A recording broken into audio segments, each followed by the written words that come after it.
He never raised his voice, but every silence felt like a scream. That's how Emma described Noah, the man who loved her so deeply it terrified her. Not because he hurt her, but because he reminded her of everything she had fought to forget. Emma was the kind of woman who had rebuilt herself from ashes.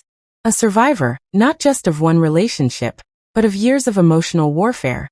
A childhood marked by a father who drank more than he spoke, a marriage to a man who loved control more than he loved her, and the quiet echo of self-doubt that followed her into every room. By the time she met Noah, Emma was not looking for love. She was looking for peace. Noah was gentle, almost too gentle. A school counselor by profession, he had a softness that made people open up, but a depth that made Emma uneasy. He didn't rush her. He didn't try to fix her. He simply showed up, consistently, kindly, and without expectation.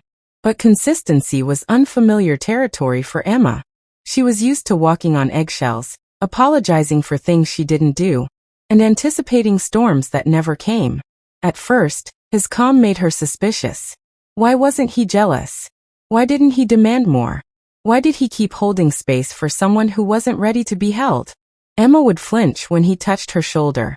She would pull away when his words got too kind. And Noah, he noticed. He always noticed. But he didn't push. Instead, he listened. One night, over a quiet dinner at her small apartment, Emma finally cracked. It wasn't a scream. It wasn't dramatic. Just a single sentence, spoken too quietly for how much pain it carried.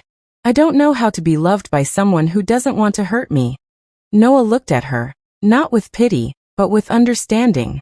He said, "Then I'll teach you slowly, one safe moment at a time." And he meant it. But love, real love, is not always soft. Sometimes it's a mirror. And Emma saw parts of herself she wasn't ready to face.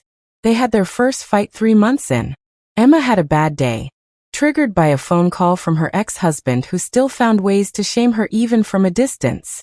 She shut down, ignored Noah's texts, canceled plans. Noah showed up anyway, not angry, just worried. But Emma lashed out.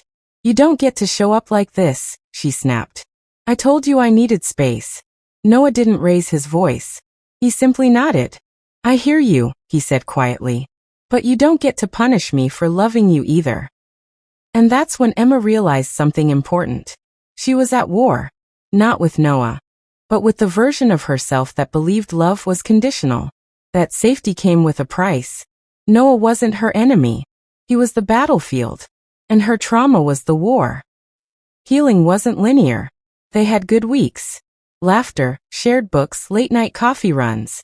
They danced barefoot in her kitchen, took long drives with no destination. But there were also hard days. Days when Emma questioned everything. Days when Noah felt helpless. One night, Emma had a nightmare.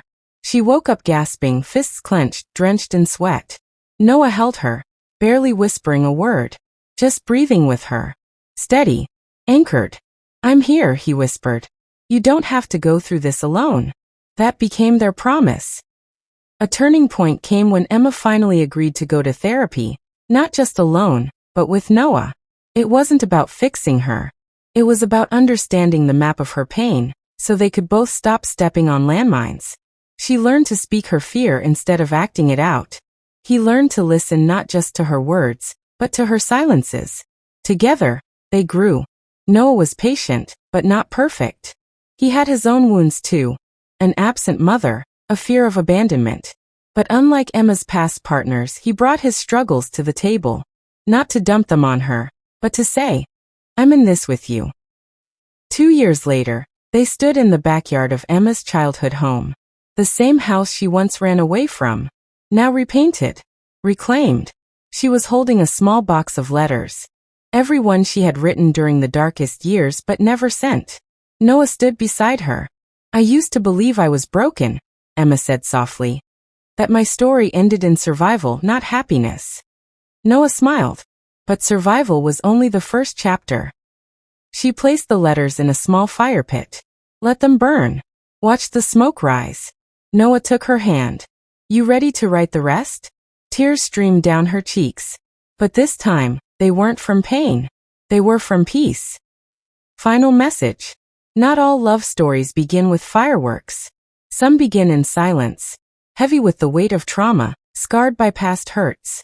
But healing is possible when love is rooted in patience, truth, and safety. Because sometimes the most powerful kind of love is the one that waits for you to trust it. From trauma to trust, her war ended with him. And together, they chose peace.